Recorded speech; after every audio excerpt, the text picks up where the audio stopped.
Assalamualaikum warahmatullahi wabarakatuh. Sahabat kinerja sekalian, kita jumpa lagi dalam sebuah program baru ya, yang saya luncurkan. Semoga ini nanti bisa continue. Programnya singkat dan saya beri judul Kinerja Membaca. Dan intinya adalah saya ingin membagikan apa-apa yang selama ini saya baca. Tidak lama, mungkin 15 menit atau 20 menit satu sesi. Tetapi dalam setiap sesi saya ingin mendalami sebuah topik dari paper-paper yang selama ini saya baca. Dan di sesi yang pertama ini saya ingin membahas sebuah konsep yang menjadi nama dari pusat kinerja bangunan, yaitu kinerja bangunan. Jadi kita selama ini menggunakan nama atau menggunakan istilah kinerja bangunan. Apa itu maknanya, apa itu definisinya? Itulah yang akan menjadi topik kita kali ini.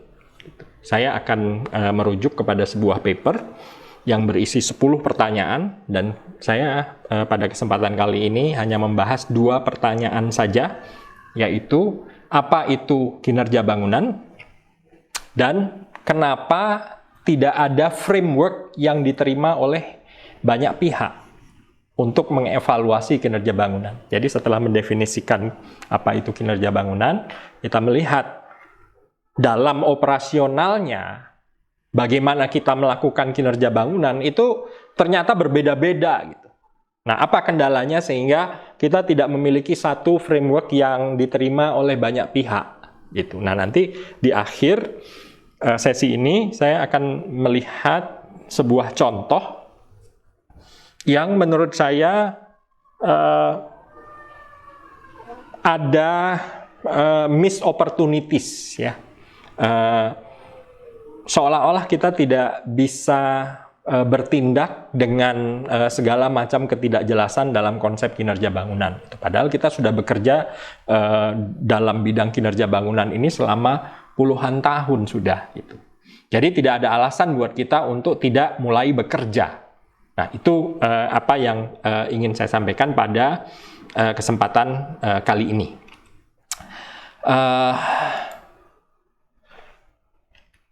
Jadi saya mulai dengan konsep kinerja bangunan dan tentunya mendefinisikan bangunan sebagai sebuah sistem.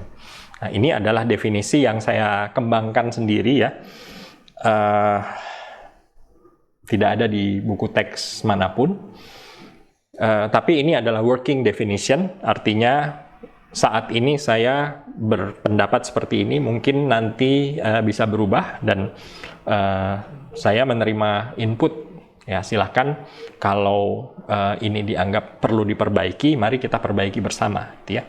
Jadi bangunan kita melihatnya sebagai sebuah sistem. Ya, bangunan sebagai sistem itu adalah jadi kalau kita melihat sistem itu adalah sebagai black box ya, dengan sebuah input dan sebuah output dan memiliki sebuah feedback ya. Kita bisa melihat sistem bangunan itu kurang lebih sekompleks ini ya. Jadi amat sangat kompleks. Nah, pertanyaannya selalu outputnya apa dalam sistem bangunan itu ya. Definisi yang saya rumuskan, bangunan adalah kumpulan beberapa sistem yang saling berhubungan. Jadi dalam kata kunci pertama adalah kita ingin membuat agar bangunan sebagai sebuah sistem itu bisa kita intervensi dari banyak arah. Nah, ketika kita mendefinisikan bangunan itu sebagai kumpulan dari berbagai subsistem, maka secara otomatis kita sudah bisa langsung melihat ya, bahwa betapa bangunan itu bisa kita intervensi, ada banyak fine tuning, tombol-tombol yang bisa kita putar. ya. Tujuannya, nah, output utamanya itu adalah yang di tengah ini, yaitu indoor environment, ya. Jadi boleh dibilang 99% bangunan itu dibuat untuk indoor environment. Hanya sedikit bangunan itu dibuat untuk dilihat dari luar, itu semua monumen, ya. Tapi bukan hanya sembarang indoor environment, harus ada syaratnya, yaitu kondisinya harus optimum agar penghuni bangunannya dapat berfungsi, ya, tergantung dia sebagai apa. Sekolah tentunya ada proses belajar mengajar, guru bisa mengajar, murid bisa belajar, ya. Kalau rumah sakit ada dokter, ada pasien, ya. Dokter bisa dengan mudah dan dengan nyaman, dengan selamat bisa mengerjakan tugasnya, dan pasien bisa sembuh, ya. Ini kurang lebih definisi bangunan, ya. Dan definisi bangunan yang seperti ini kita perlukan sebelum kita merambah kepada konsep kinerja, gitu, ya. Karena kalau kita tidak mempunyai sebuah definisi yang bisa digunakan dalam sebuah kerangka kerja yang memerlukan tolok ukur, ya, nanti jadinya tidak ada yang bisa diukur, ya, sehingga kita memerlukan definisi yang seperti ini. Nah, ini adalah paper yang akan saya rujuk, karangan Peter de Wilde, ya. 10 questions concerning building performance analysis. Jadi memang ada 10 pertanyaan, dan pada kesempatan kali ini saya membahas 2 pertanyaan saja, ya. Pertanyaan yang pertama adalah bagaimana, apa definisi dari building performance, dan pertanyaan yang kedua adalah tentang framework. Kenapa dalam melakukan evaluasi kok banyak sekali tata caranya, ya, prosedur melakukan evaluasi itu. Nah, itu yang akan kita bahas sambil nanti di penutupnya ada sebuah contoh kasus yang akan saya angkat. Baik, kinerja bangunan apa itu? Jadi ada 2 konsep kunci, ya. Ada 2 konsep kunci. Ya, yang pertama dan yang kedua. Ini yang pertama adalah bahwa sebuah konsep yang membuat kita bisa membandingkan antara kebutuhan penghuni dan perilaku bangunan. Jadi ada dua aspek, ya. Di satu sisi, ya, di sini ada penghuni, ya, dengan kebutuhannya, ya. Ada human needs, ya, occupants needs, ya. Dan yang kedua adalah dengan perilaku bangunan. Nah, ada bangunan itu punya perilaku, gitu, ya. Dan ini tentunya kita akan melakukan testing, ya. Yang pertama kita akan melakukan uji, ya, kita tes apakah keduanya itu matching, ya, antara ini dan ini. Jadi kedua hal ini harus matching. Ya, kalau tidak matching, ya kita susah mendapatkan sebuah indoor environment yang nyaman atau selamat atau aman atau sehat dan seterusnya. Ya. Jadi harus matching. Nah, kemudian yang kedua, ini definisi yang pertama, ya. Kita bisa melihatnya seperti itu. Jadi mematchingkan antara kebutuhan penghuni dengan perilaku bangunan. Nah, definisi yang kedua adalah konsep kinerja bangunan itu adalah sebuah konsep yang membuat kita bisa mengkuantifikasi sebaik apa bangunan itu berfungsi. Nah, jadi nanti berdasarkan apakah ini dia matching atau tidak, ya, kita bisa membuat skala kematchingan itu. Ya, semakin matching tentunya akan semakin tinggi nilainya, tinggi skornya, ya, sehingga kita bisa mengatakan nanti bahwa sebaik apa bangunan itu berfungsi. Jadi kita bisa melihat nih bangunan A lebih baik dari bangunan B. kita bisa membuat penilaian, dan itu bukan simply berdasarkan bangunan itu indah menurut saya gitu. Enggak, bukan menurut saya, tapi menurut sebuah framework tolok ukur tertentu ya. Itu yang dimaksud dengan kinerja bangunan ya. Nah, sehingga nantinya ya needs ini, kebutuhan penghuni atau pengguna bangunan ini diturunkan menjadi sebuah technical requirements ya. Istilahnya yang dipakai dalam dunia bangunan adalah misalnya OPR ya, Owners Project Requirements ya. Ini juga definisi ini terminologi itu sudah dipakai oleh GBCI ya dalam dokumentasinya, walaupun dalam kesehariannya mungkin tidak terlalu diperhatikan. Tetapi technical requirements itu nanti harus di-matchingkan dengan turunan dari sistem behavior di sini ya. Sistem behavior itu kita bisa mendapatkan data ya, data tentang bagaimana bangunan itu beroperasi. Ya, datanya bisa macam-macam. Bisa data energi, ya, bisa data apalagi misalnya suhu ruangan ya, temperatur. Dan temperatur itu bisa macam-macam, temperatur ruangan, bisa temperatur di AHU, bisa temperatur dari chilled water, macam-macam ya. Dan itu nanti semuanya kita bandingkan dengan technical requirements. Itu kurang lebih definisi dari kinerja bangunan ya, yang pada prinsipnya itu adalah dua perspektif dalam konsep kinerja bangunan ini ya.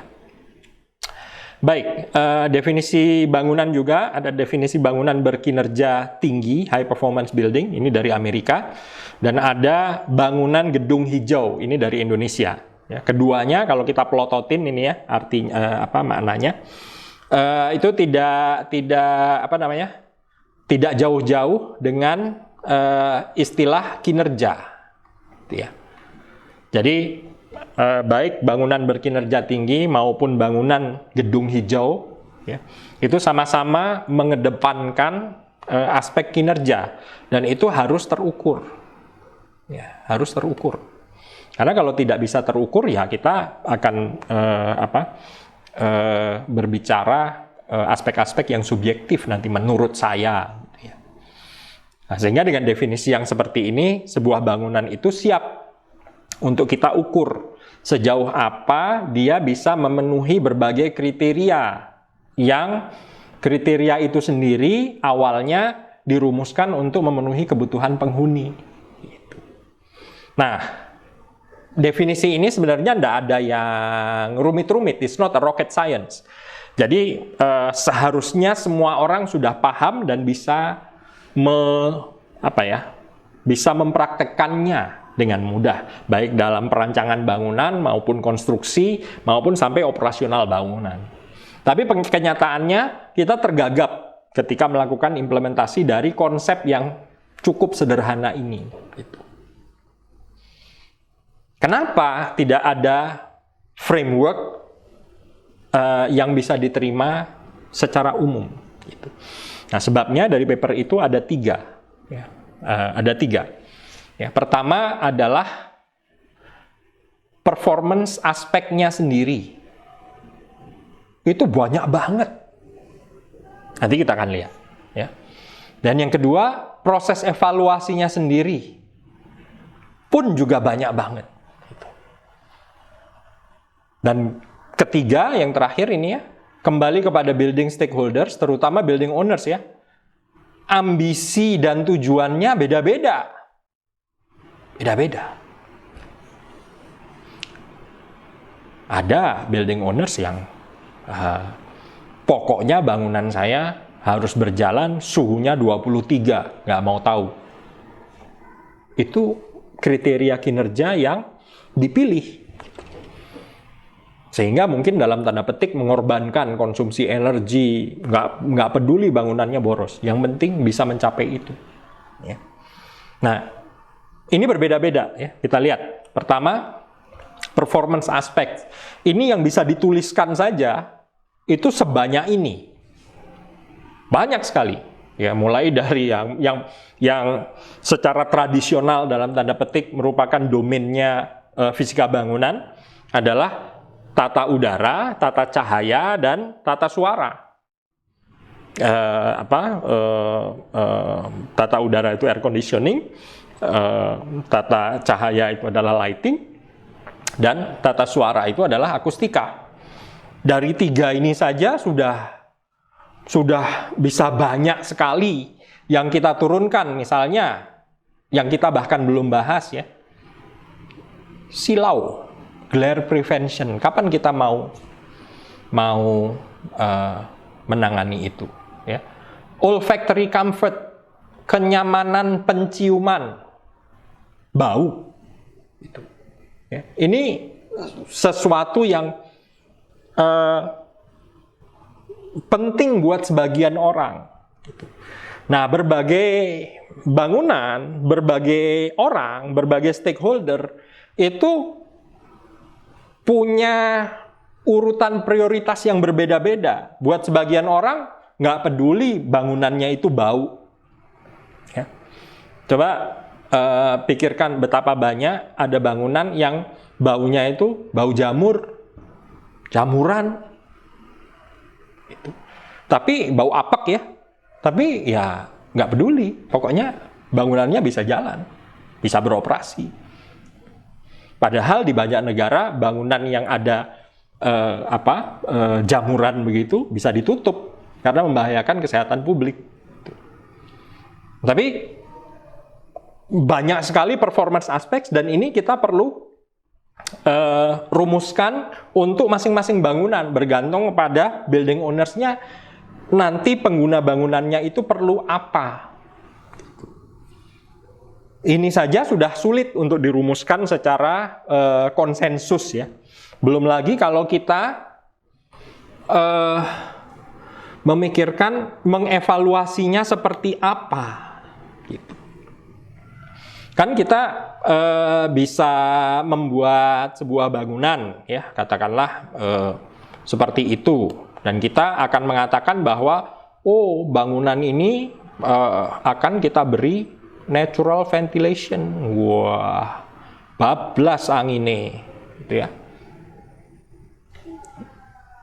Tapi apa artinya memberikan dalam tanda petik natural ventilation? Apakah artinya memberikan jendela yang terbuka? Padahal jendela yang terbuka tidak serta-merta menghasilkan aliran udara. Bahkan ada aliran udara pun tidak serta-merta menghasilkan suasana yang nyaman, kondisi yang nyaman. Nah, apa kriteria kinerja yang dipakai? Dan bagaimana kita mengukurnya? Apa kriteria kinerja? Bagaimana kita mengukurnya? Dan kapan kita akan mengukurnya? Boleh jadi kita bilang, nanti aja kita mengukurnya setelah bangunan itu jadi. Tapi kalau bangunan itu sudah jadi dan ternyata tidak mencapai kriterianya, kan susah buat kita untuk melakukan koreksi. Sehingga seharusnya semua aspek kinerja itu diuji di awal ketika masih dalam tahap perancangan. Tapi kan dalam tahap perancangan ya kita hanya bisa menggunakan simulasi. Tidak bisa kita menggunakan pengukuran. Gitu. Ya. Ini metode yang dua-duanya diakui, pengukuran diakui, simulasi diakui, bahkan human mind ya, expert judgment itu diakui. Tetapi pada saat mana ketiga hal ini dipakai, digunakan, dan bagaimana cara membuktikannya, itu adalah hal yang berbeda. Ya. Metode evaluasinya bisa amat sangat berbeda. Ya. Jadi jenis tolok ukurnya sudah susah untuk ditetapkan karena masing-masing punya prioritas masing-masing. Yang kedua, metode evaluasinya pun susah. Dan yang ketiga adalah target dari setiap stakeholder beda-beda. Dulu misalnya ya, di zaman 70-an sampai beberapa puluh tahun ke depannya, itu efisiensi. Nah, targetnya, bangunannya harus efisien, good. Ya. Tapi sekarang, di zaman katanya energi semakin murah, karena renewables, solar PV, listrik nggak bayar, dalam tanda petik, orang mulai berbicara zero energy building. Gitu. Nah, apakah semua orang bisa mengadopsi zero energy building? Wah, belum tahu. Bahkan orang sekarang mengarah kepada plus energy building. Plus energy building itu bangunan yang menghasilkan listrik lebih banyak dari yang dikonsumsi. Nah, bagaimana ini menetapkan itu? Masing-masing building owners punya prioritasnya sendiri.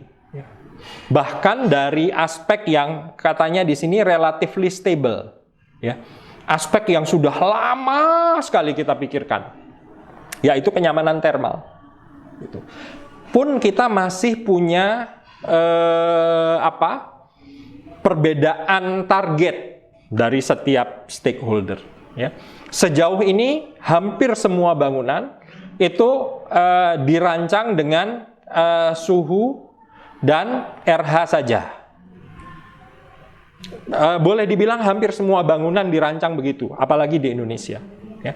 Padahal kita tahu persis suhu dan suhu udara ya, suhu udara dan RH itu hanya 2 dari 6 parameter yang menentukan kenyamanan termal.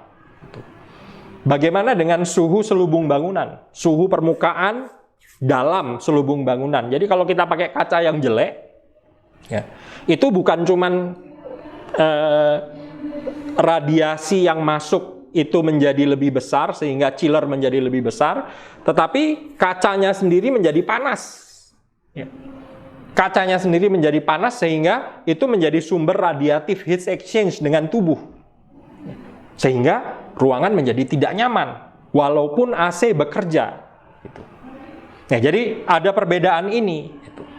Tetapi sekali lagi pesan yang utama dari presentasi ini adalah segala macam challenge itu bukan alasan untuk tidak mulai bekerja. Gitu. Framework yang diterima oleh banyak orang itu mungkin tidak ada karena kita melihatnya sebagai framework yang menyeluruh. Tapi kalau kita fokus kepada misalnya tolok ukur yang energi, kita bisa banyak hal yang sudah bisa kita lakukan. Ya, konsumsi energi atau kenyamanan termal itu sudah banyak sekali yang bisa kita lakukan. Dan tata cara simulasinya, tata cara pengukurannya, bahkan expert judgment-nya, itu semuanya sudah mulai mengerucut. Sehingga tidak ada alasan buat kita untuk tidak dengan tegas merumuskan kriteria tolok ukur untuk bangunan-bangunan kita. Gitu. Nah, contoh yang saya akan angkat, ya, itu adalah rumusan kinerja bangunan untuk IKN. Ini fresh from the oven ya. Dari Perpres nomor 63 tahun 2022 baru saja dikeluarkan ya. Dan di sini dirumuskan bahwa dalam prinsip rendah emisi karbon ya, ada KPI yang ingin dicapai, yaitu apa? 60% penghematan energi untuk konsumsi energi dalam gedung. Menurut saya ini ada miss opportunities di sini. Ya, di satu sisi seharusnya ini mudah karena menyangkut masalah konsumsi energi. Kita udah puluhan tahun mengerjakan konsumsi energi. Gitu. Tapi pertanyaannya, rumusan yang dihasilkan tidak jelas karena dia berbicara masalah penghematan energi yang 60%. Gitu. Pertanyaannya, kenapa kita tidak berbicara IKE? Intensitas konsumsi energi. Secara absolut kita targetkan. Ketimbang kita merumuskan harus 60%. 60% itu dari baseline apa? Gitu. Kan ini sesuatu sesuatu yang visioner ya untuk IKN, ibu kota negara yang baru, yang konon katanya harus net zero gitu ya. Kan kita tidak bisa kembali ke data 20 tahun yang lalu ya. Ini kita di Indonesia itu amat sangat minim data, sehingga data yang seperti ini sekali diterbitkan ya itu selalu diulang-ulang. Ini data yang dikeluarkan oleh AMPRI di tahun 2000. Udah 22 tahun yang lalu. Ya. Kita masih masih berada pada kisaran IKE 197 minimumnya. Jadi sekitar 200-an. Gitu. Apakah 200-an yang kita gunakan sebagai baseline? Menurut saya, tidak boleh untuk IKN. Apa kata dunia? Yang saya usulkan adalah yang lebih realistik ya, adalah gedung utama Kementerian PUPR. Itu gedung apa? Itu gedung green building berperingkat platinum ya dalam rating sistem Green Ship oleh GBCI. Ya. Menurut saya itu layak untuk dijadikan baseline. Kenapa? Pertama, ada kemajuan. Ya, ada kemajuan apa nih? Baseline kita sudah bukan existing building lagi. Baseline kita adalah green building, dan bukan hanya green building, ini green building yang platinum. Kita harus ada kemajuan karena yang platinum itu jadi baseline karena kita mau maju menjadi yang net zero. IKN itu targetnya net zero. Sehingga ada kemajuan jelas terlihat. Nah, kalau berbicara absolut, ya, IKE dari gedung menteri itu kisarannya ada di sekitar 150. Ya, 150 kWh per meter persegi per tahun. Ya. IKE 150 itu kita jadikan baseline, sehingga kalau itu direduksi dengan penghematan yang 60%, maka kita ada di kisaran 60 sampai 75 kWh per meter persegi. Ini ya, dalam definisi yang banyak dipakai, inilah yang disebut sebagai net zero ready. Bangunan yang kisarannya masih di atas 150 itu belum net zero ready. Apalagi yang 200 ke atas. Kalau kita memaksakan bangunan dengan IKE 200 dan kita declare sebagai net zero, itu ya namanya akal-akalan, bukan net zero yang sebenarnya. Nah, sahabat kinerja sekalian, demikian apa yang bisa saya sampaikan pada sesi kali ini. Kita akan jumpa lagi insya Allah dalam sesi berikutnya. Assalamualaikum warahmatullahi wabarakatuh.